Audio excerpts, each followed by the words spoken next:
Have you ever witnessed a mother slap her own daughter at a family wedding in front of 100 guests? No. So imagine this. My name is Celine Michael. I'm 32, an interior designer, and the undisputed black sheep of a high-powered Boston legal dynasty. The air in the grand ballroom of the Fairmont Copley Plaza was thick with the scent of $5,000 orchids and the suffocating weight of New England tradition. I was at my sister's wedding. 200 guests, judges, and the absolute crust of Beacon Hill's elite, all watching. The 12-piece jazz ensemble had just transitioned into a soft Gershwin melody when the music of my life hit a dissonant chord. My mother, Victoria, just handed me a stack of documents on stage, demanding I sign over my $2 million penthouse as a wedding gift to my sister. The folder was heavy, bound in the kind of high-grade leather that only high-stakes attorneys use, and the transfer of deed header stared back at me like a death warrant. You say no, and her palm connects with your face so hard your earring flies across the marble floor. The sound was a sharp, percussive crack that echoed off the hand-carved crown molding, more violent than any gunshot. My vision blurred for a split second as the metallic taste of blood bloomed in my mouth. That was my reality. March 15th, 2024. They expected me to cry, to apologize, to surrender like I always had. They expected the quiet, artistic daughter to crumble under the collective gaze of the Boston Bar Association. Instead, I picked up my earring, a vintage pearl that felt cold and grounding in my palm, walked out, and made one phone call. 1 hour later, a woman walked into that reception. When my mother saw who it was, she started screaming because the person she told everyone was senile and gone had just arrived with a lawyer and proof of everything she'd been hiding. The social mask Victoria had spent 30 years perfecting didn't just slip. It shattered into a million jagged pieces right there on the parquet floor. Before I continue, please like and subscribe, but only if this story truly resonates with you. In the world of high society, silence is the ultimate currency. But tonight, I'm finally cashing in. Now, let me take you back 3 years to where this all began. The call came on a Tuesday evening in March 2021. The Boston wind was howling outside my cramped studio apartment in Somerville, rattling the window pane as I tried to ignore the draft. I was sitting in my studio apartment eating leftover pad thai and reviewing blueprints for a client's kitchen renovation in a drafty brownstone when my grandmother's name lit up my phone screen. "Celine, sweetheart," Nana Eleanor Vance said, her voice steady as it had always been.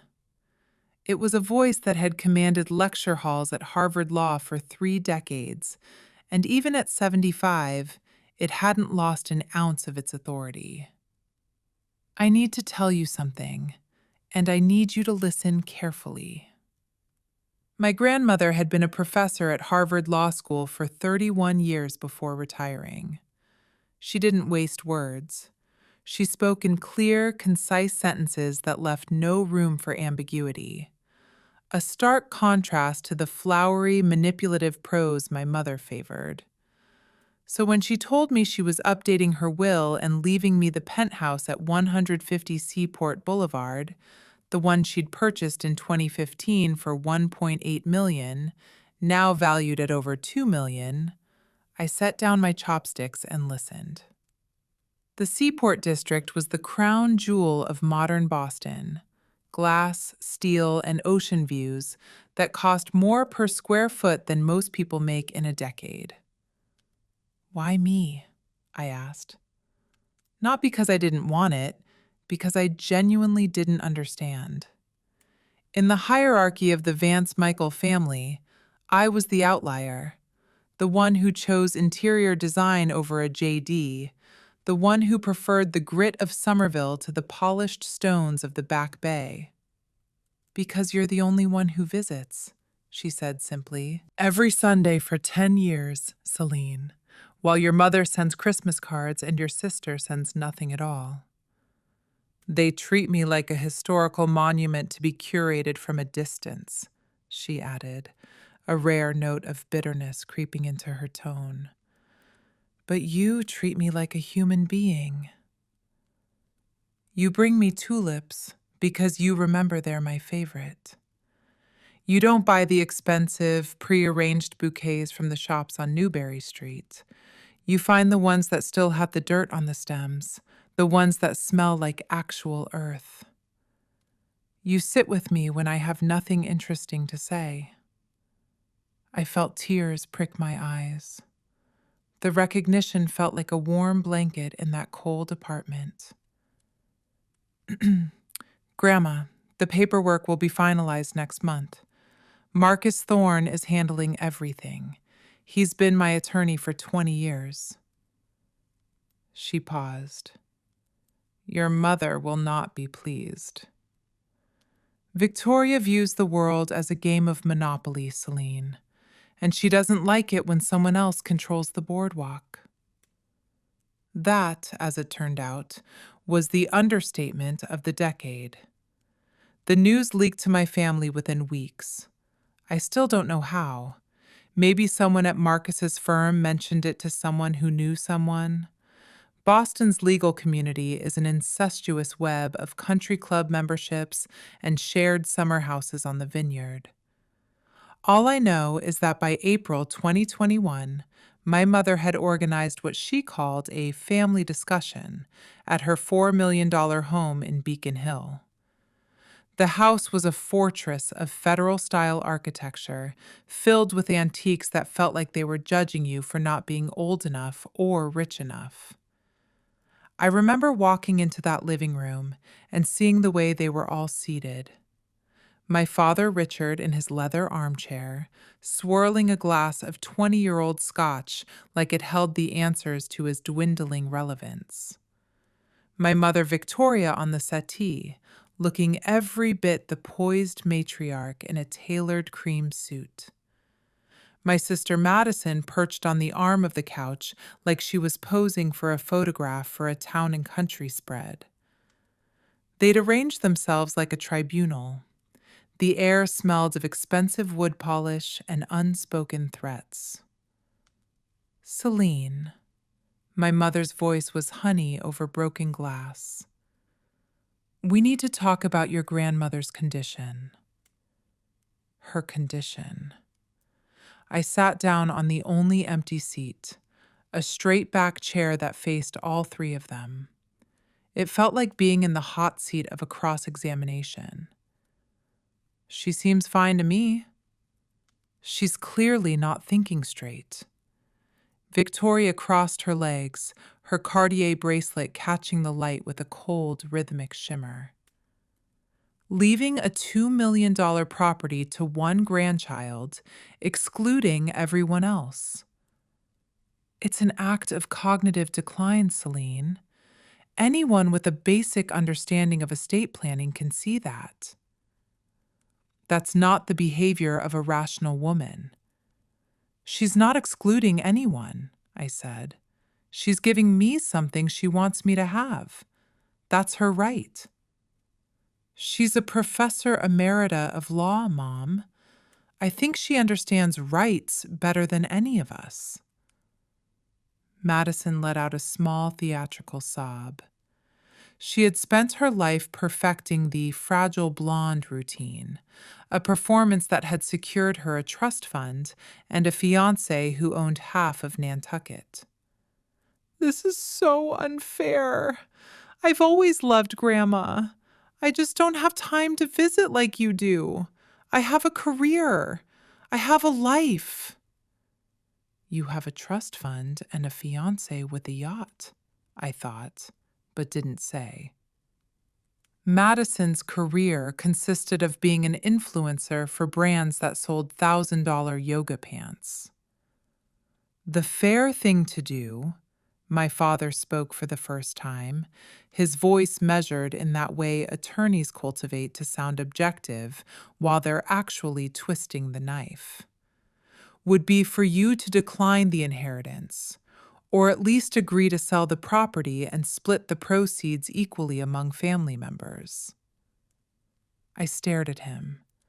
Richard Michael, who hadn't asked me a single question about my life in years. Richard Michael, a man who measured fatherhood in tuition checks and Ivy League decals on the back of his Mercedes. Richard Michael, who'd missed my college graduation because of a scheduling conflict that turned out to be a golf tournament at the Catanset Club. That Richard Michael was now telling me what would be fair. The hypocrisy was so thick I could almost taste it. "I'm not declining anything," I said, "and I'm not selling anything." Grandma made this decision because she wanted to. If you have a problem with it, talk to her. I stood up, my heart hammering against my ribs like a trapped bird. The temperature in the room dropped 10 degrees. Victoria's smile vanished, replaced by a mask of cold, aristocratic fury that made the Beacon Hill mansion feel like a tomb. "Then I hope you're prepared," she said, "for the consequences of being so selfish." She didn't shout. She didn't have to. The threat was a promise, signed and sealed in the silence that followed. The consequences came swiftly. By summer 2021, I had been quietly removed from the family text chain. It started with small things, forgotten dinner invites, unanswered emails. I learned about Madison's engagement party through an Instagram post. A photo of her surrounded by our cousins, champagne glasses raised at a venue I recognized as the Boston Harbor Hotel. The late afternoon sun was hitting the water, making the whole scene look like a dream I had been evicted from. The caption read, "Future Mrs. Montgomery," with 3 diamond emojis. No one had told me. No one had invited me. I sat in my studio, staring at the screen until the light faded, feeling the first real sting of exile. When I asked my mother about it, she said, "Oh, we assumed you wouldn't want to come. You've been so busy with your little decorating business." She emphasized the word little with a surgical precision designed to minimize every hour of sweat and every dollar of revenue I had earned on my own. My little decorating business was a licensed interior design studio with 12 active clients and revenue that had doubled in the past year. I was currently bidding on a boutique hotel project in the North End, a milestone that should have been celebrated. But to Victoria Vance Michael, anything that wasn't a law degree or a wealthy husband was just a hobby, a distraction from the real business of maintaining the family's social standing. The worst part wasn't the exclusion. It was what came with it. The whispers that started circulating through the tight-knit circles of the Somerset Club and the Chilton Club. The stories Victoria began telling anyone who would listen. Celine manipulated my mother. I overheard her say at a neighborhood gathering I'd shown up to uninvited at the Ritz-Carlton. Visited her constantly, turned her against the family. You know how vulnerable elderly people can be. She's playing a long game, my mother would whisper over martinis, using her grandmother's loneliness as a crowbar to get to the estate. She painted me as a predator, a schemer, the ungrateful daughter who'd exploited a confused old woman for profit. She turned my devotion, the Sundays, the tulips, the quiet conversations, into a weapon against me. And through all of it, I never once corrected her publicly. I never made a scene. I was raised in a house where making a scene was the ultimate sin, second only to being poor. I thought if I stayed quiet, if I just kept my head down, eventually the storm would pass. I didn't understand yet that silence was exactly what she was counting on. In the court of public opinion, an unanswered accusation is a confession. What I also didn't understand was why Nana Eleanor had moved into Brookhaven Senior Living in late 2021, a luxury facility in Wellesley that costs $12,000 a month. It was a 5-star hotel disguised as a nursing home, all beige carpets and muted lighting. She told me she wanted peace and quiet. She told me she was tired of the drama. But sometimes when I visited her on Sundays, I caught something in her eyes, a flicker of something that looked almost like fear. It was a shadow I had never seen on the face of a woman who had once stared down the most aggressive litigators in the country. "Grandma?" I asked once. "Did something happen between you and Mom?" She looked out the window at the manicured gardens that looked too perfect to be real for a long moment. "Some things are better left alone," she finally said. "At least for now." I let it go. The weight of the unsaid sat between us like a third person in the room. I shouldn't have. I should have pushed. I should have seen the cracks in the foundation before the whole house came down. 3 years would pass before I understood what she was hiding and why she'd chosen to hide it. 3 years of a quiet, calculated exile, where I was a ghost at the feast of my own family's history. I focused on my work, turning my studio into a sanctuary of fabric swatches and architectural renderings, a world where I controlled the aesthetics because I couldn't control the bloodline. December 2023, 3 months before the wedding that would change everything. I was in my studio on a Friday afternoon reviewing fabric samples for a Brooklyn townhouse project that required the kind of raw industrial edge that my mother would have found distressingly unrefined. When the mail arrived, it wasn't just a pile of invoices and West Elm catalogs. Among the invoices and catalogs was an envelope of heavy cream cardstock. It was the kind of paper that felt like it had been harvested from a forest of pure privilege. My name written in calligraphy so elaborate it took me a moment to decipher it. Inside was an invitation. Madison's wedding.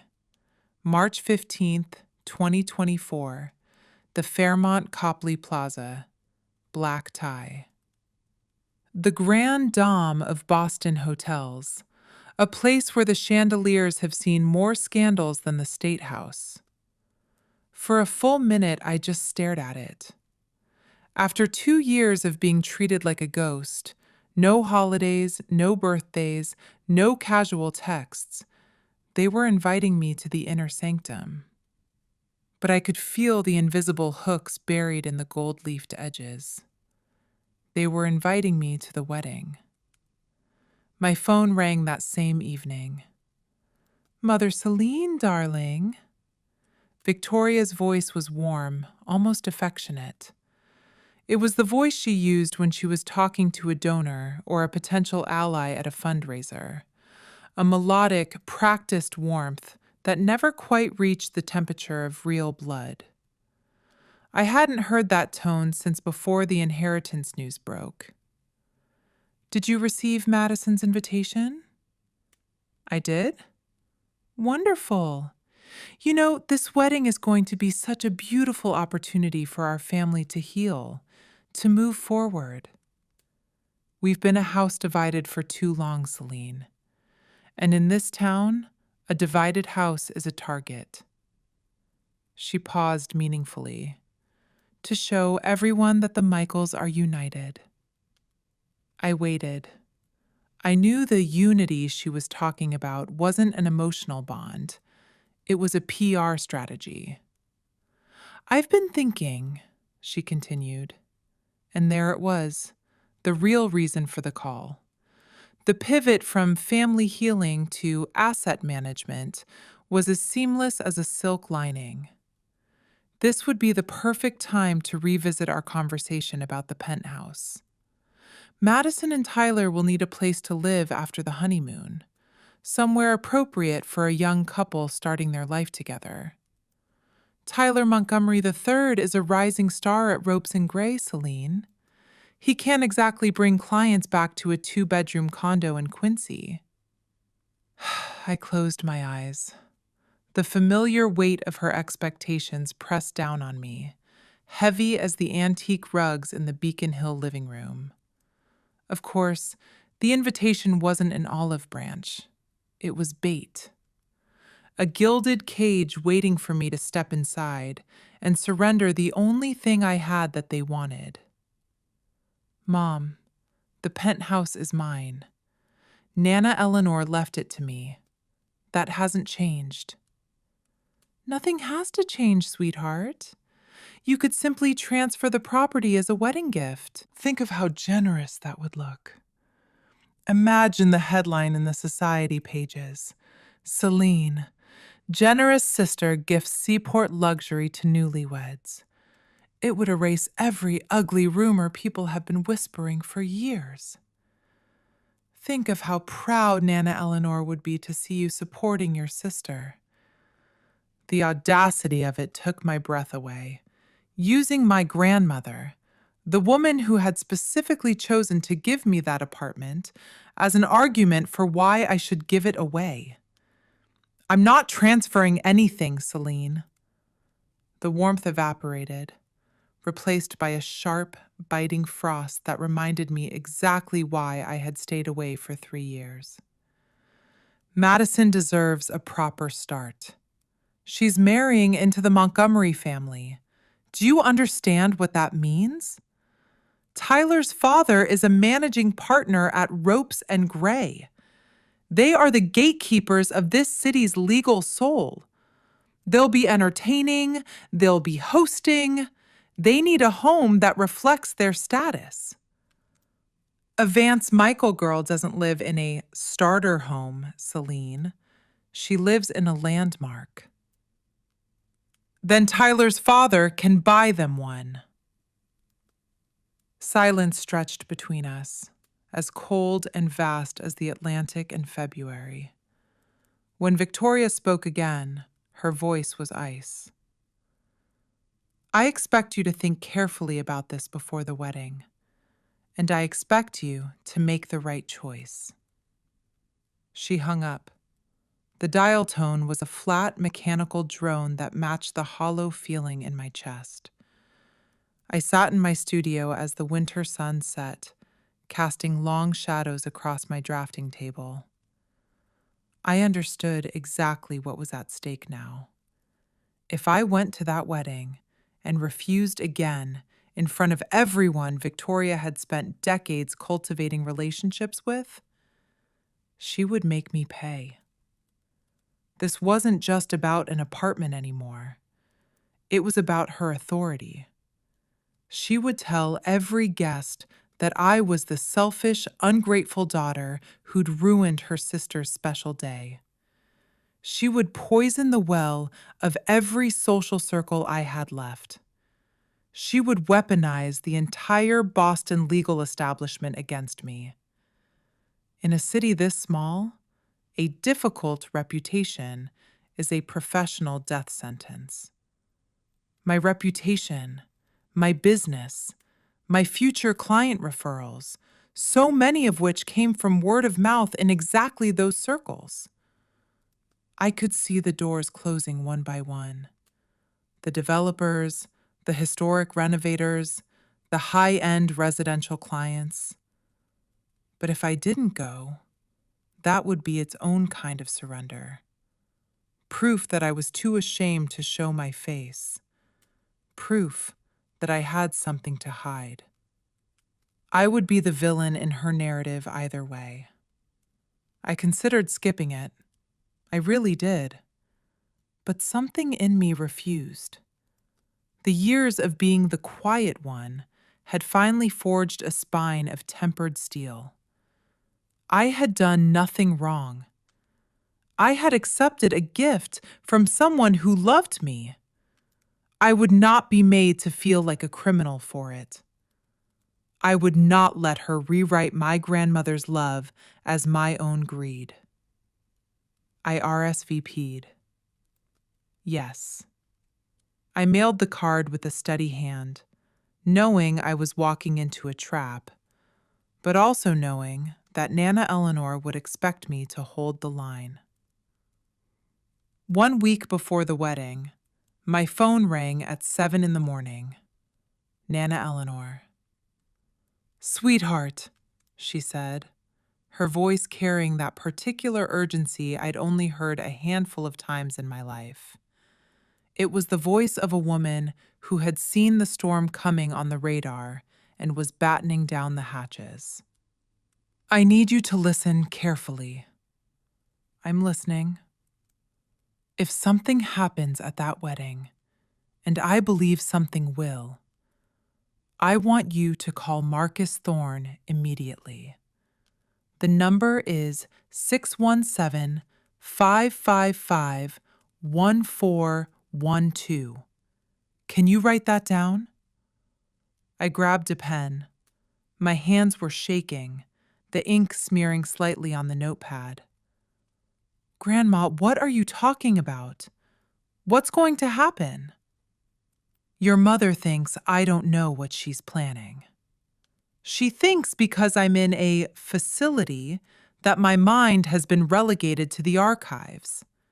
She's forgotten that I spent 30 years cross-examining people much smarter than her." Eleanor's voice was steady, but I heard the steel beneath it. "I've prepared everything, Celine. Marcus has all the documents. If you need them, they're ready." "Documents? What documents?" "Just remember the number, and remember," she paused, "that I love you. Whatever happens, I love you." Don't let them make you feel small, Celine. You are a Vance, and you are a Michael, but more importantly, you are your own woman. She hung up before I could ask anything more. I saved Marcus Thorne's number in my phone, feeling the weight of a secret I couldn't even name yet. I wouldn't understand until I walked through the doors of the Fairmont Copley Plaza and saw what was waiting for me. March 15th, 2024, 5 p.m. The Fairmont Copley Plaza rose above Copley Square like a monument to old money and older traditions, its limestone facade glowing in the late afternoon sun. I'd driven past it hundreds of times in my life, but walking through those gilded doors as a guest, as a Michael, felt different. It felt like walking into enemy territory. The air inside smelled of beeswax and expensive perfume, a scent that usually meant luxury, but today felt like a warning. The ballroom was breathtaking. White orchids cascaded from crystal chandeliers like frozen waterfalls. A 12-piece jazz ensemble played Gershwin in the corner. Waiters in black ties circulated with champagne flutes and canapes on silver trays. Every detail screamed expense, taste, and Victoria Vance Michael's personal touch. A display of power masquerading as a celebration. 127 guests. I'd counted the chairs during cocktail hour. Lawyers, doctors, investment bankers, old Boston families whose names appeared on hospital wings and university buildings. These were the people who decided who was in and who was out. These were the people my mother had spent 3 decades impressing. Her audience, her witnesses. She wasn't just hosting a wedding, she was holding court. I wore a navy blue dress, elegant but not attention-seeking. I had debated for hours about what to wear, knowing that anything too expensive would be called showing off the penthouse money, and anything too simple would be embarrassing the family. It was a tactical choice, a uniform for a soldier who didn't want to be spotted before the first shot was fired. In the end, I chose something that simply felt like me. Richard found me near the ice sculpture, a swan, naturally, 10 minutes after I arrived. Celine, my father nodded, his eyes sliding past me like I was a piece of furniture he was trying not to bump into. His face was a roadmap of neutrality, a man who had mastered the art of looking away whenever things got uncomfortable. Glad you could make it, Dad. We stood in silence. After 32 years, we had nothing to say to each other. The silence wasn't peaceful. It was a vacuum where a relationship should have been.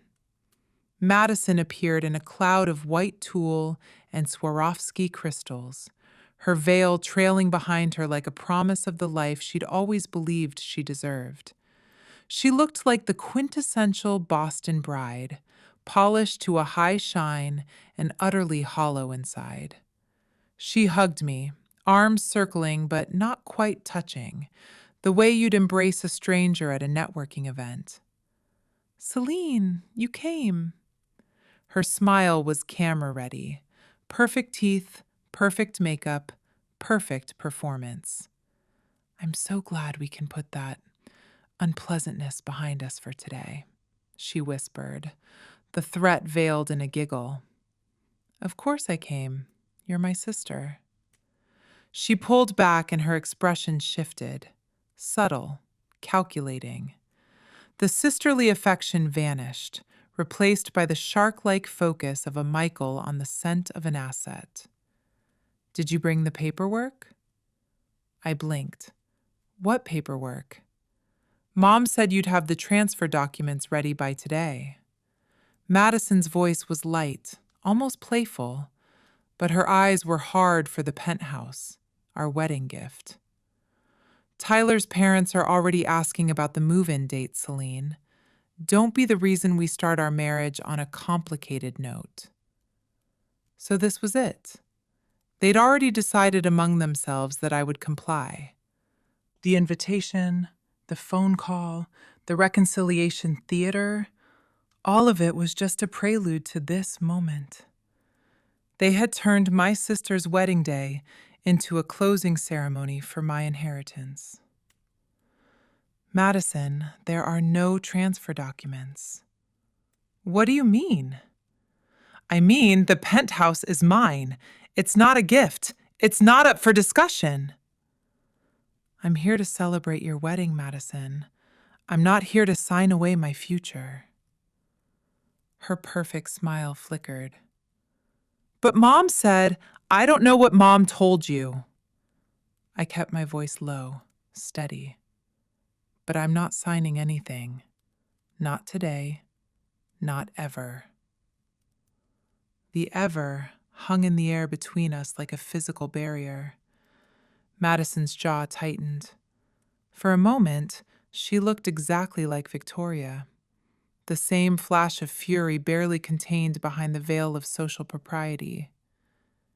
"You know, Tyler and I were planning to move in after the honeymoon. We already told the realtor we wouldn't need the condo in Back Bay. We already told everyone." "You're making me look like a fool, Celine, and I don't forget being humiliated." The point? What was the point of me having anything nice, anything valuable, anything that suggested I might matter as much as she did? I'd spent my whole life being asked that question in different ways, usually wrapped in a tone of polite concern that felt like a slow-acting poison. "The point," I said quietly, "is that Nana Eleanor wanted me to have it, and her wishes matter more than your real estate plans." You're not fighting me for a home, Madison. You're fighting me for a trophy. Madison stared at me. Then she leaned in close, her bridal perfume overwhelming, a cloying scent of jasmine that felt like it was trying to choke the air out of my lungs. Mom's going to handle this, she whispered. And when she does, don't say I didn't warn you. In this family, Celine, the one who holds the pen writes the history. And you've just handed Mom the ink. She swept away toward a group of bridesmaids, her tulle train hissing against the marble floor like a snake in the grass. I moved toward the bar, needing something to steady my nerves. The bartender was polishing a crystal glass with a precision that felt surgical, a silent witness to the breakdown of a dynasty. But before I could order, a woman in a cream Chanel suit stepped into my path. I recognized her. Patricia Holloway, one of Victoria's tennis partners and the wife of a federal judge. She was a woman who moved through the Boston social scene with the cold, effortless grace of a shark in a private aquarium. You're Celine, aren't you? Patricia's smile didn't reach her eyes. Victoria's mentioned you. She spoke of you as if you were a tragic necessity, a daughter who lost her way and took her grandmother's clarity with her. I bet she has. I heard you're holding on to some property for your grandmother, Patricia continued. That's very responsible of you. It's a heavy burden, managing an estate for someone who isn't quite themselves anymore. Most families would have professional trustees handle such a delicate matter. There it was, the narrative Victoria had been spinning. I wasn't the heir. I was the caretaker, the temporary custodian of assets that would eventually be distributed properly. I was a thief in my own life, according to the gospel of Victoria Vance Michael. Actually, I said, I live there. Patricia's eyebrows rose. The shock was brief, quickly masked by a look of profound aristocratic pity. Oh, I thought. Well, never mind what I thought. She excused herself quickly, disappearing into the crowd. I stood alone in that sea of silk and judgment, understanding finally what I was up against. Victoria had been preparing this battlefield for years. Every conversation at the Somerset Club, every charity gala at the MFA, every carefully placed comment over brunch at the Chilton, all of it was groundwork. And tonight, she intended to collect. I just didn't know yet how far she was willing to go. The air in the ballroom felt like it was losing oxygen. I escaped to the balcony. The March air was cold enough to bite, a sharp New England frost that cut through my silk dress and reminded me I was still alive. After the suffocating warmth of the ballroom, I welcomed it. I leaned against the stone railing, looking out over Copley Square, where the streetlights of Boylston Street blurred into rivers of gold. I tried to slow my racing heartbeat, the sound of the jazz band inside muffled by the wind. That's when my phone buzzed. Nana Eleanor. I answered immediately. Hello, my dear girl. Her voice was calm, almost too calm. It was the voice she used before delivering a final grade to a failing student. Tell me what's happening. I glanced through the glass doors at the glittering crowd inside. The lawyers were laughing, the champagne was flowing, and my mother was the center of it all, a sun around which every social planet orbited. How do you know something's happening? Because I know my daughter. Victoria has been planning something for weeks. She's been making phone calls, gathering people, building her case. She thinks I don't know because I'm locked away in my nursing home. She thinks that because my body is slower, my mind has stopped auditing her lies. The disdain in Eleanor's voice was palpable. She forgets that I have friends who actually like me. People who don't just want to be invited to her next dinner party. I almost laughed.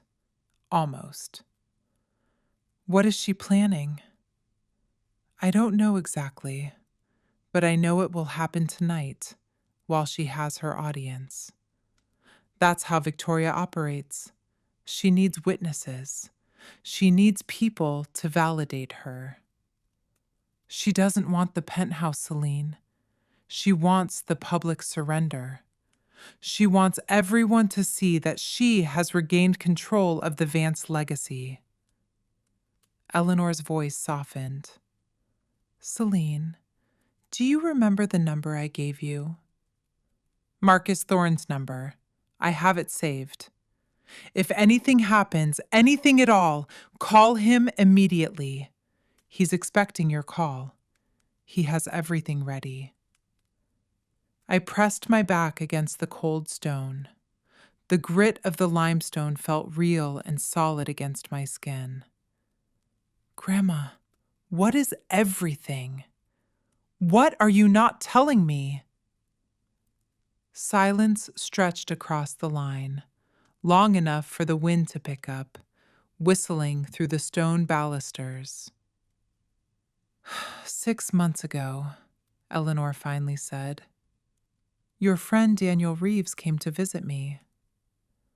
Daniel Reeves. We'd been friends since freshman year at Boston University.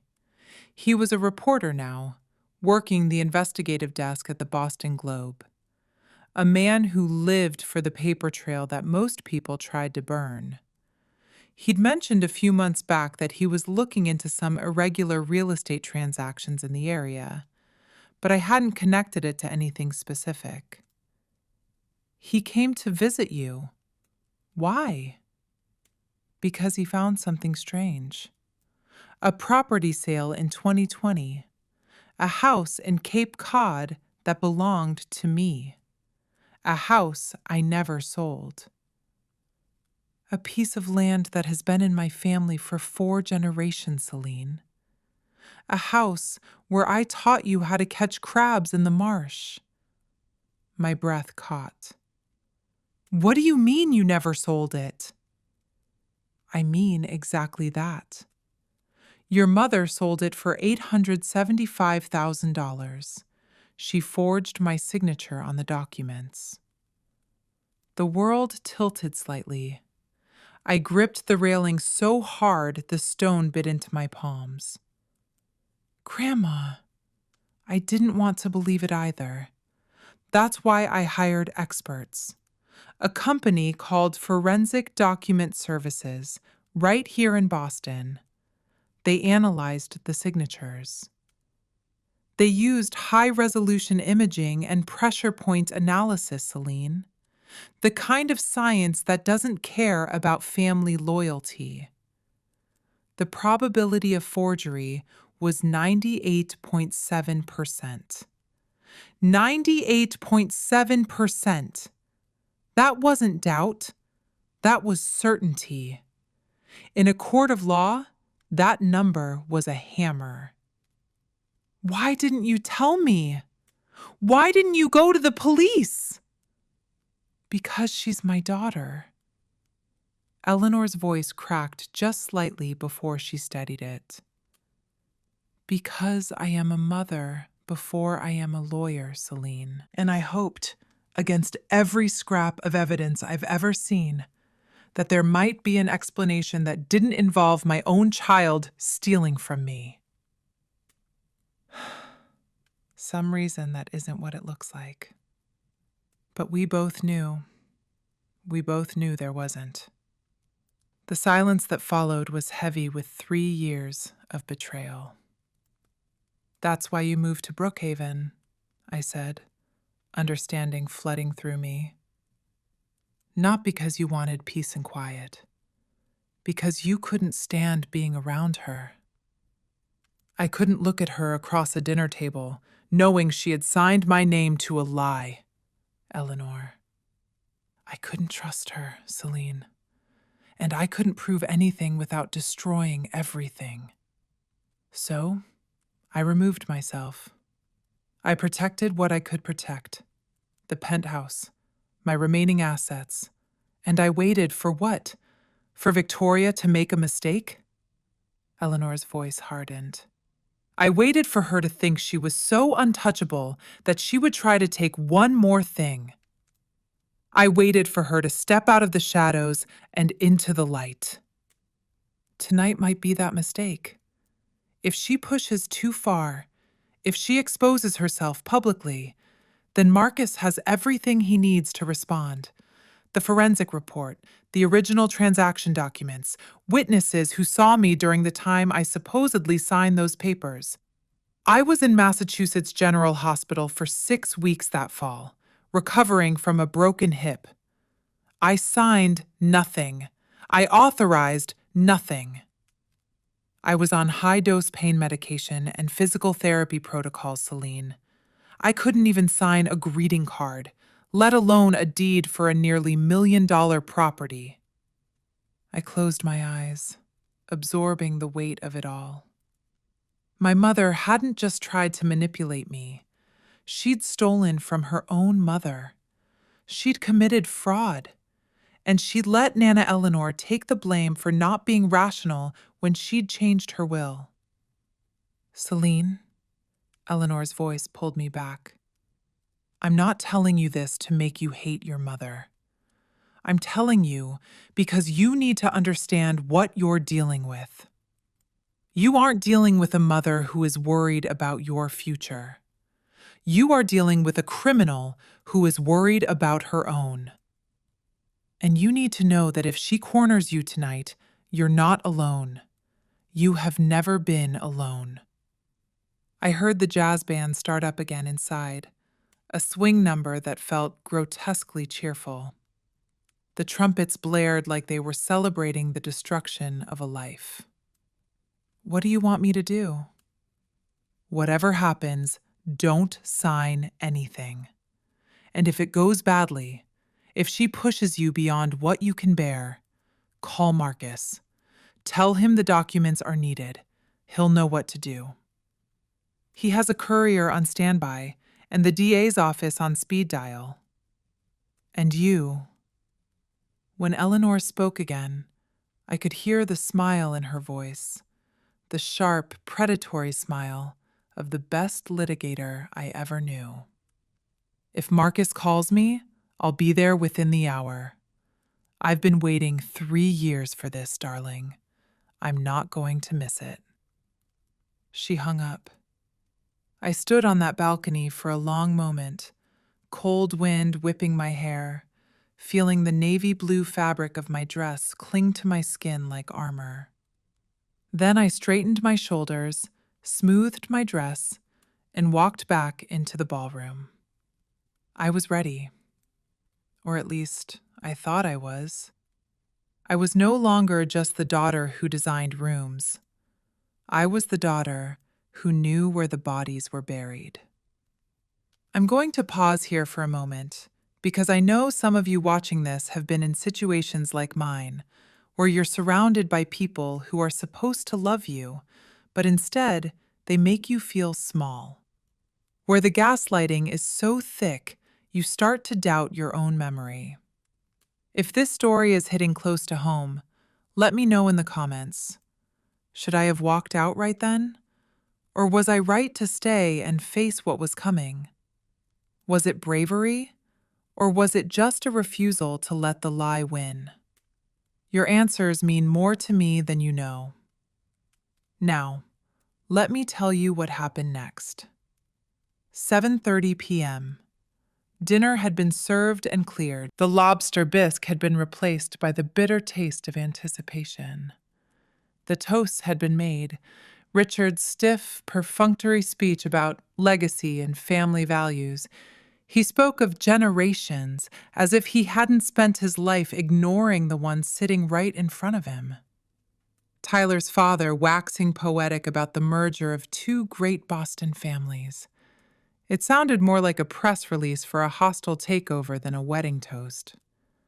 Madison's maid of honor telling a story about their sorority days at BC that made everyone laugh politely. I sat at table 14 near the back of the ballroom with a collection of distant cousins and family friends who seemed unsure why I was there. I was the social equivalent of a typo in a high-end legal brief. Fine by me. I wanted to be invisible. But Victoria Michael had other plans. She didn't believe in letting an audience go to waste. The clink of metal against crystal cut through the room's chatter. It was a sharp, demanding sound that brought the entire room to a halt. My mother stood at the head table, champagne flute in hand, microphone in the other. Her smile was radiant.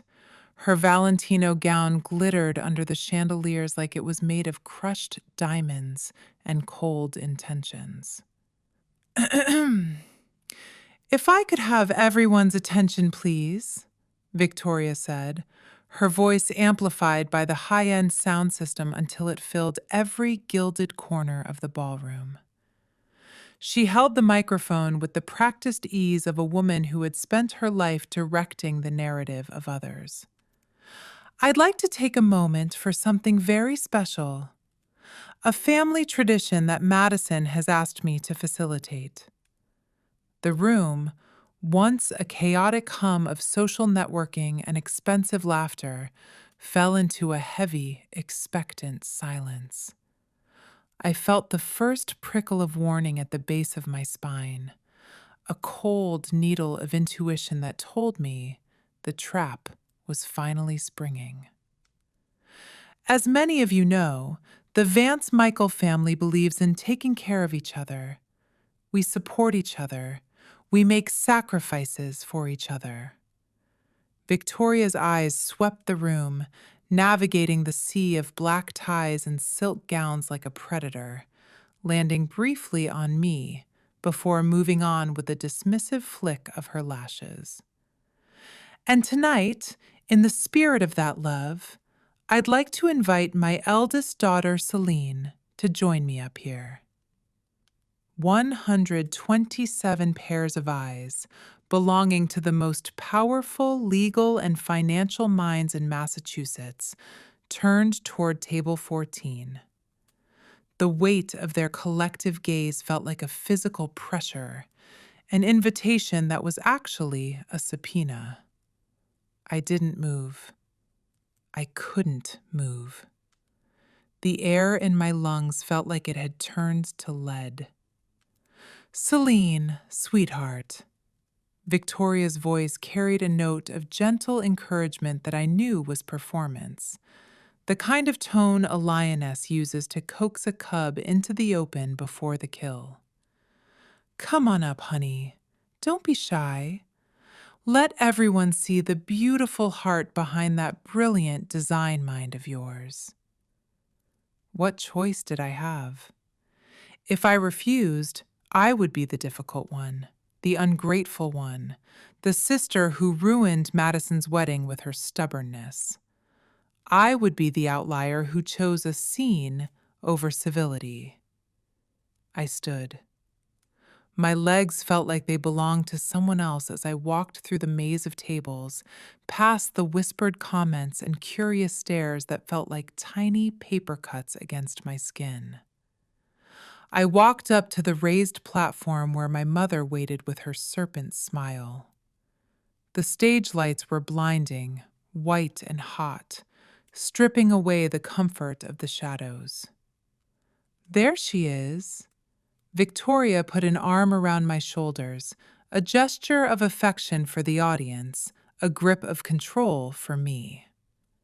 Her hand was a claw of manicured steel, digging into the silk of my dress. Now, everyone, Celine has been holding on to something very precious. Our mother, Nana Eleanor, left her a beautiful penthouse apartment in the Seaport District. $2.1 million in value. Quite an inheritance. Murmurs rippled through the crowd, a wave of polite shock that masked the predatory curiosity of the elite. I saw Patricia Holloway nod knowingly, her eyes gleaming with the satisfaction of a rumor confirmed.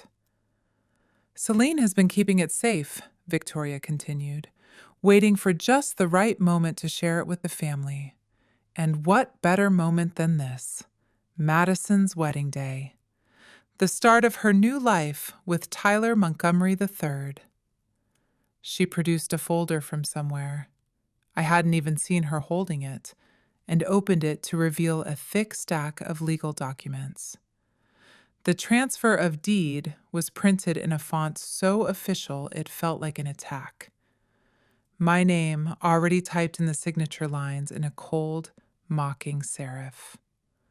All Celine needs to do is sign, and this incredible gift will help Madison and Tyler start their marriage in a home that truly reflects their future. The room actually applauded. They applauded like this was a heartwarming moment of sisterly devotion, not a public execution of my grandmother's wishes. Mom. My voice was quiet but steady.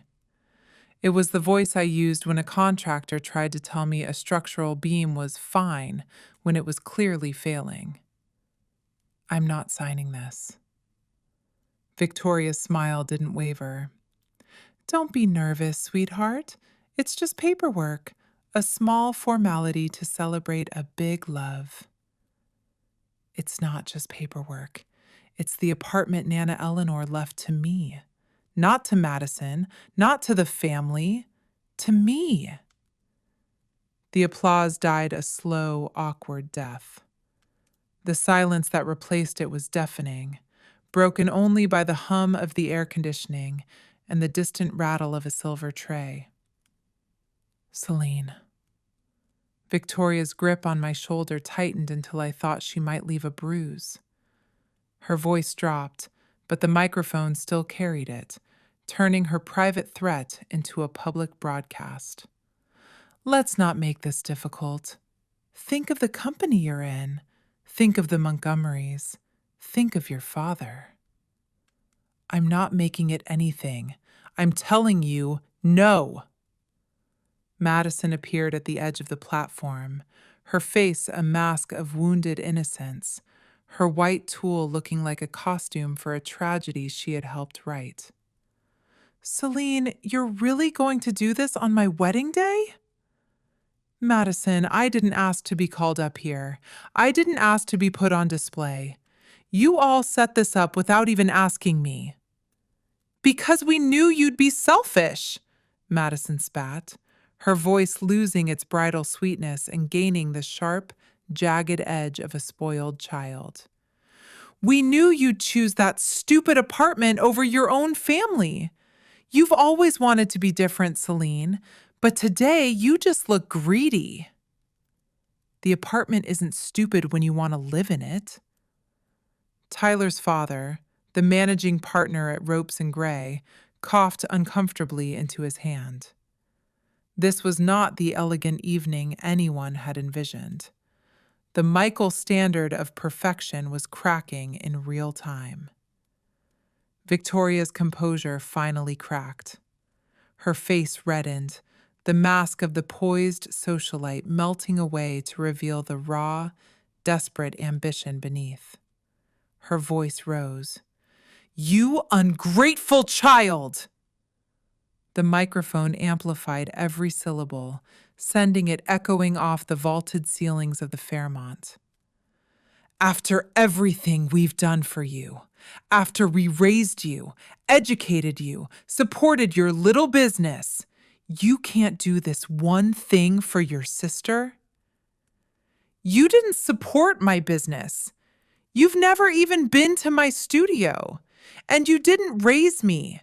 Nana Eleanor did every summer while you were at conferences and galas and anywhere else that wasn't home. Gasps scattered through the audience like dry leaves in a storm. I'd said too much. I'd broken the cardinal rule of Beacon Hill. Never speak the truth when a lie is more convenient. The penthouse is mine because Nana Eleanor wanted me to have it, because I was there, because I cared. And no amount of public humiliation is going to change that. Victoria's hand moved so fast I didn't see it coming. It was a blur of motion fueled by 30 years of suppressed rage. The slap connected with my left cheek hard enough to snap my head sideways. The impact was a white-hot explosion of pain that vibrated all the way to my teeth.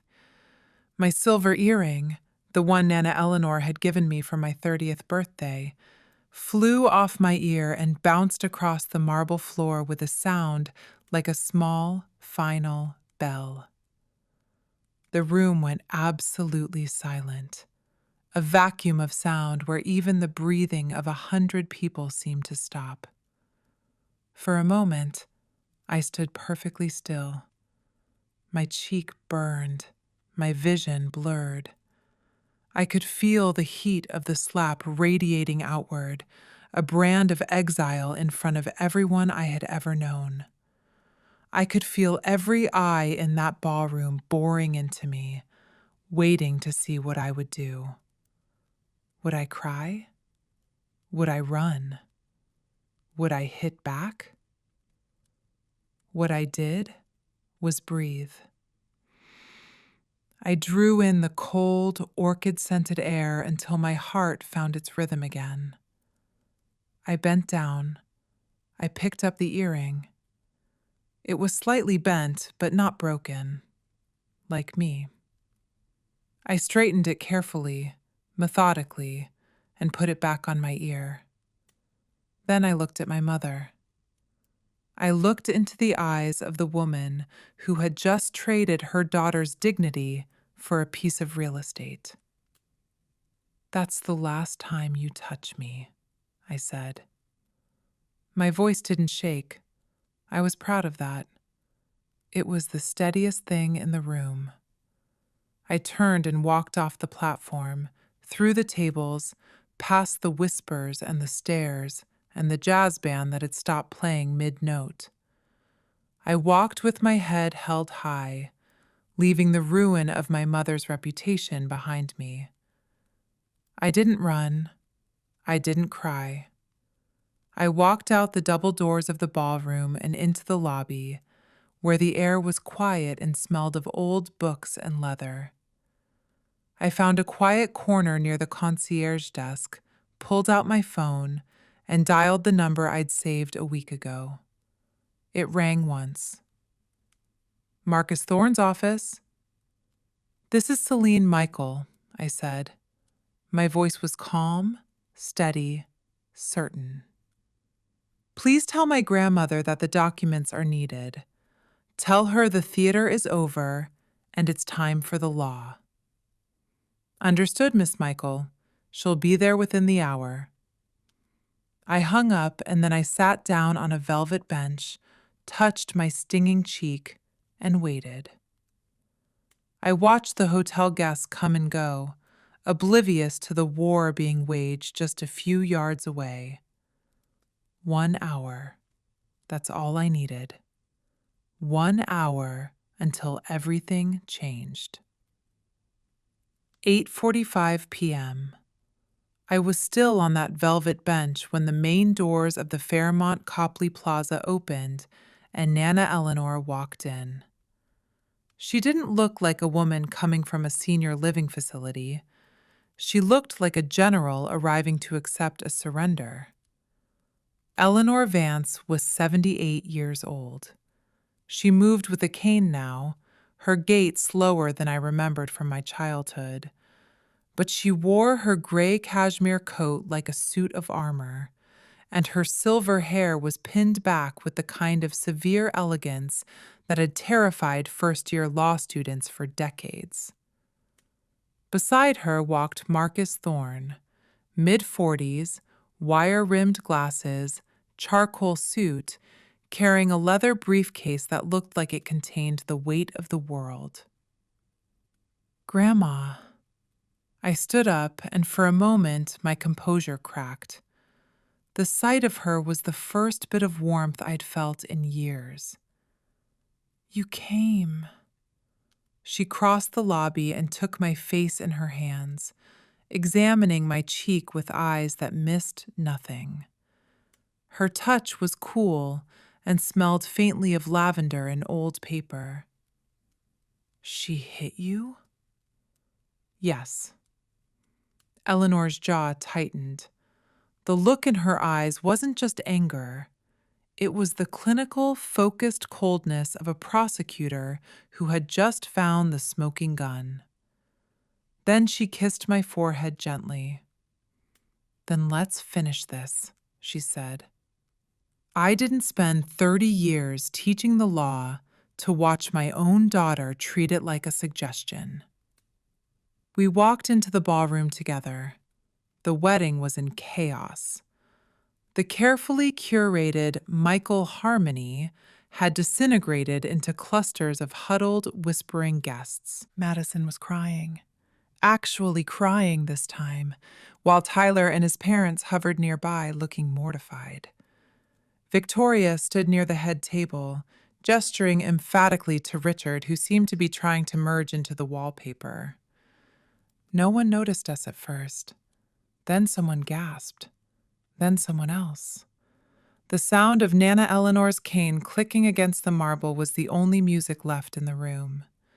Victoria turned and saw her mother walking toward her across the marble floor. "Mom?" The word came out strangled. Victoria's face went white. "What are you? How are you?" "I'm here for my granddaughter's wedding," Eleanor said, her voice carrying across the suddenly silent room with the clarity of a bell. "I wasn't invited, of course, but I decided to come anyway. I hope Madison doesn't mind." Madison, mascara streaming down her cheeks in jagged black lines, could only stare, her mouth hanging open like a broken hinge. "What is this?" Victoria's voice rose. "What are you doing here?" "I'm doing what I should have done 3 years ago." Eleanor stopped about 10 feet from her daughter, close enough for everyone to hear. She stood in the center of the ballroom, turning the wedding reception into a courtroom. "I'm telling the truth."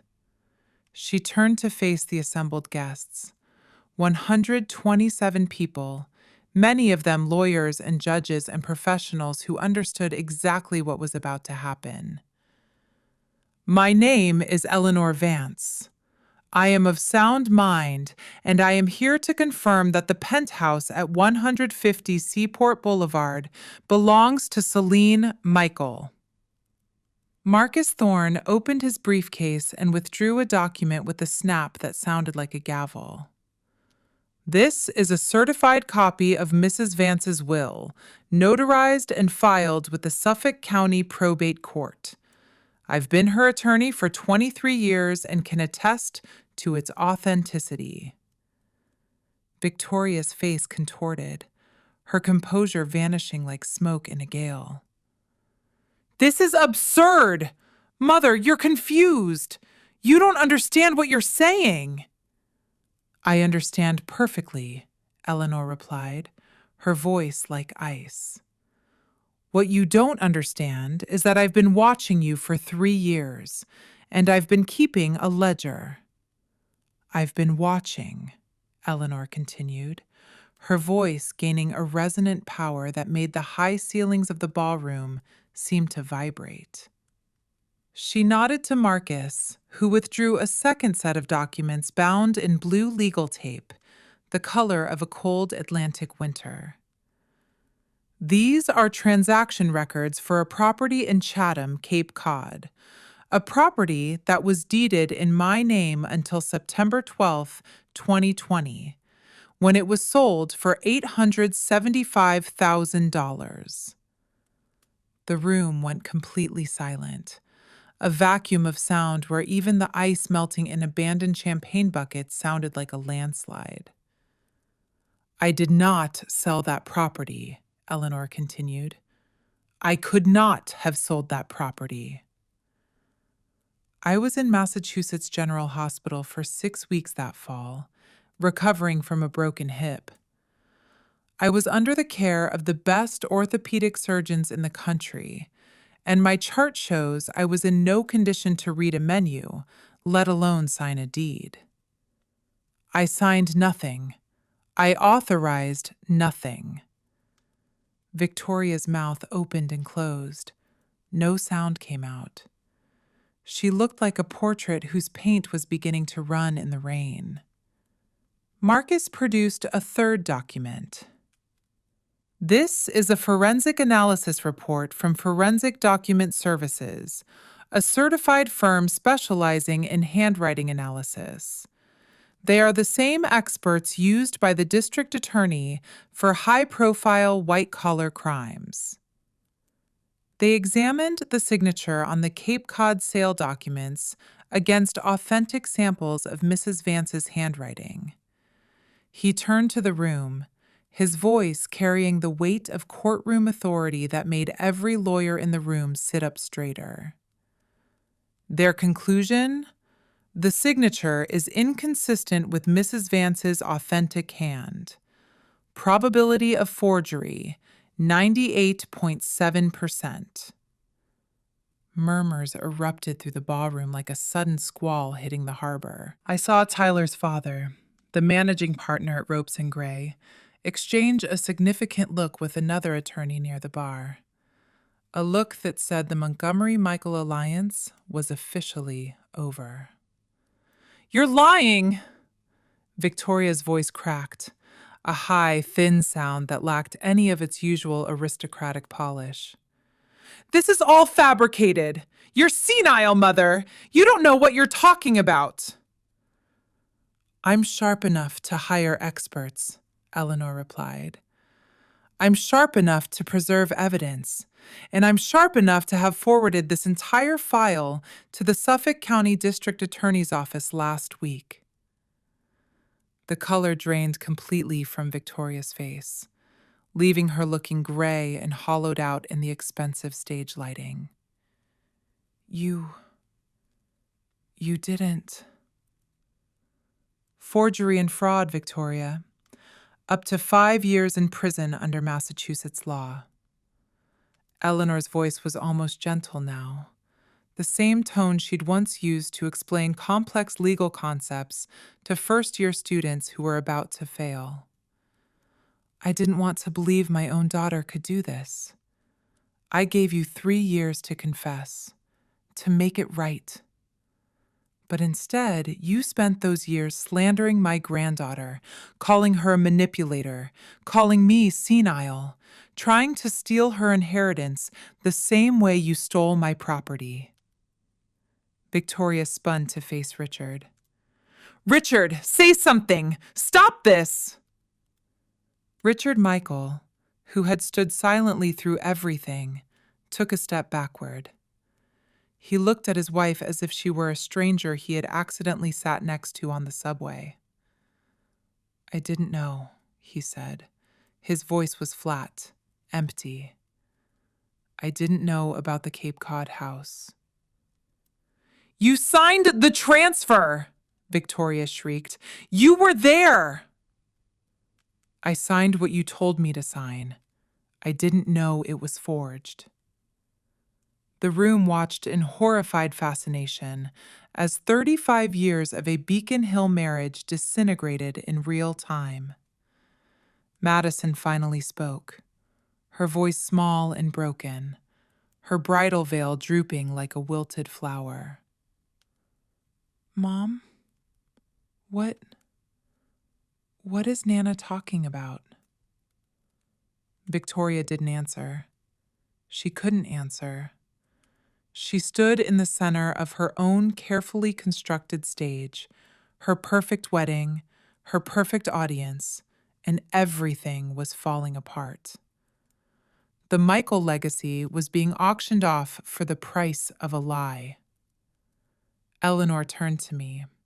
Her eyes were tired, sad but resolute. Celine, I'm sorry you had to find out this way. I'm sorry I waited so long. It's okay, Grandma. I took her hand. Her skin was like parchment, but her grip was like iron. I understand. She squeezed my fingers. Then she looked at Victoria one last time. You lost me the day I discovered what you'd done. Tonight, everyone else just got to see the truth. She paused. I hope someday you find it in yourself to take responsibility. But I won't hold my breath. She turned toward the exit.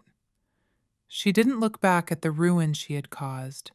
She only looked forward toward the doors. I walked beside her. Behind us, I heard Victoria start screaming.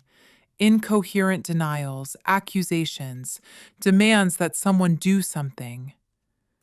It was the sound of a woman who had realized the social guillotine had finally dropped. I heard Tyler's parents say something sharp and final to Madison. I heard the murmur of the crowd crescendo into a roar of gossip and speculation. But I didn't look back. Not once. I needed to pause here for a second. When I walked out of that ballroom with my grandmother, I wasn't thinking about revenge. I wasn't thinking about winning. I was thinking about the salty air of the Cape Cod house and how it felt to be honest in a room full of thieves. I was just thinking about how much time we'd lost and how grateful I was that we still had some left. If you've ever had someone in your life who believed in you when no one else did, drop their name in the comments. They are the real inheritance. And if you want to hear how this all played out, make sure you're subscribed. Back to the story. We made it to the lobby before Tyler caught up with us. I heard his footsteps first.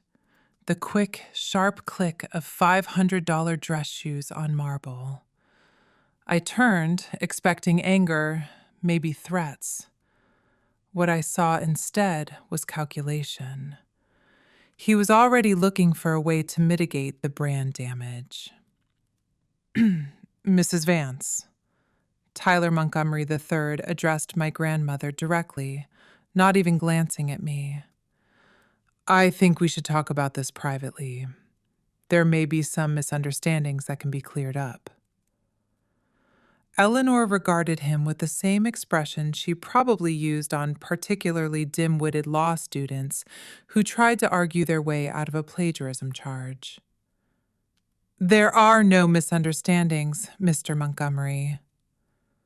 But surely the whole Cape Cod situation, families have disputes. Paperwork gets complicated. If we could just sit down with the lawyers. The paperwork was forged. My daughter committed fraud. Those aren't disputes. They're crimes.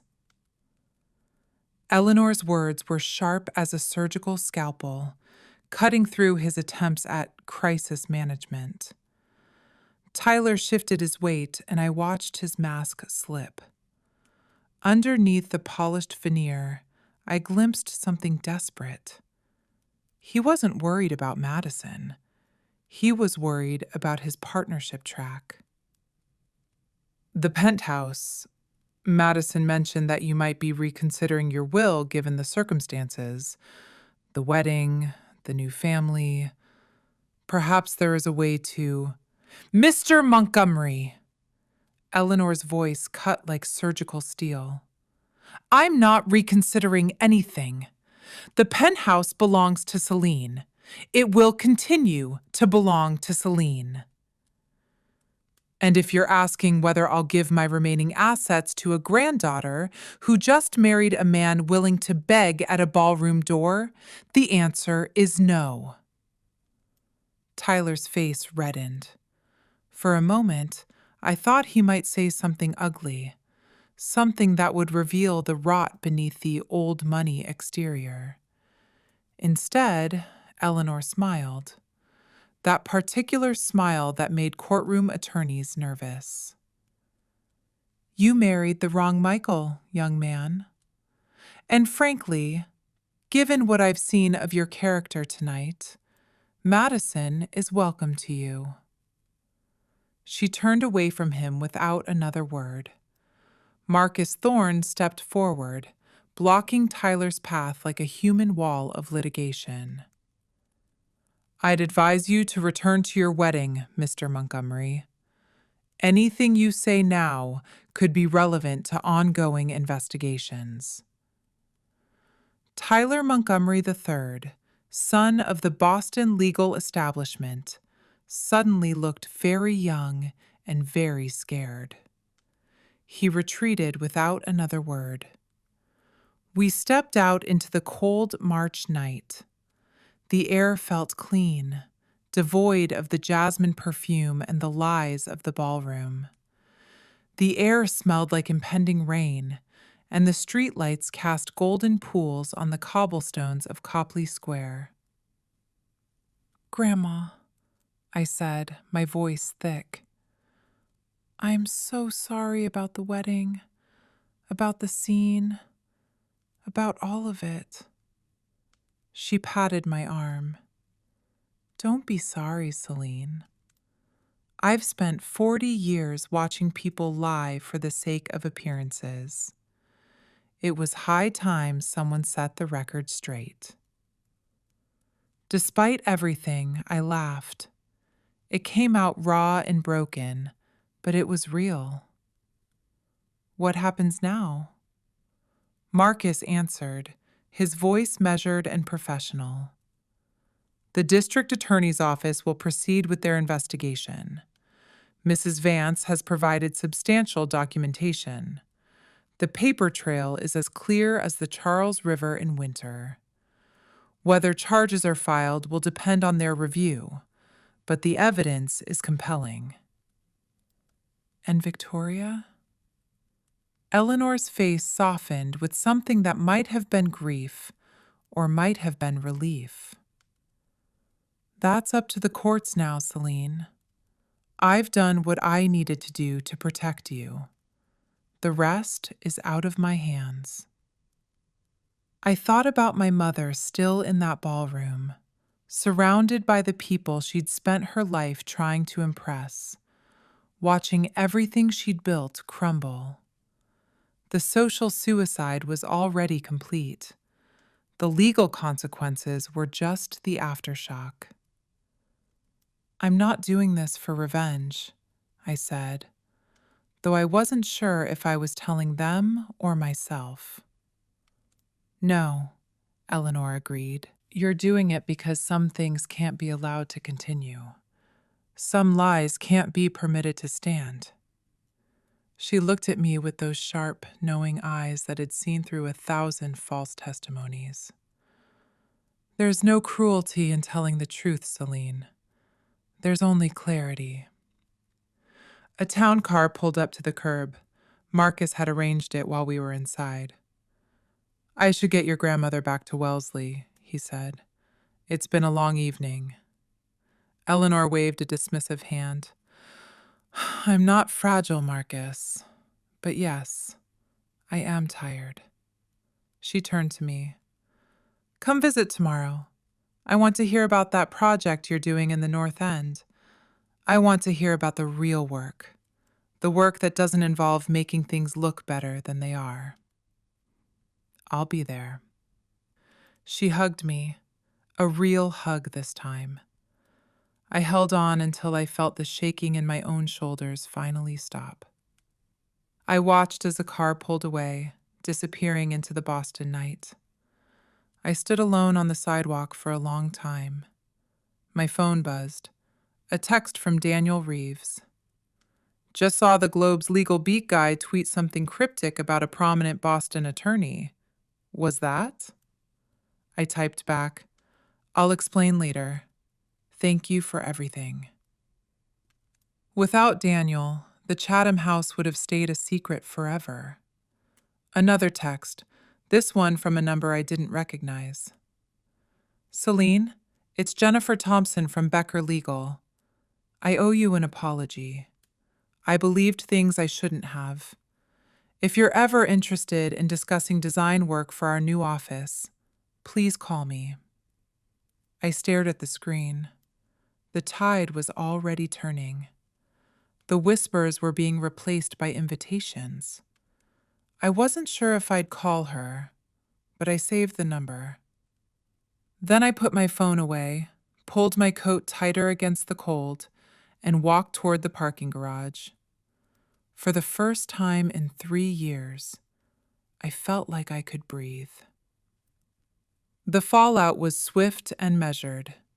2 weeks after the wedding, Victoria Michael was summoned to the DA's office. The socialite who once ruled Beacon Hill was now just another name on a docket.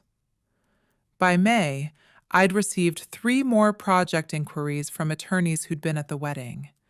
People who dismissed me as the Michael daughter with the hobby were suddenly curious about the woman who had stood her ground.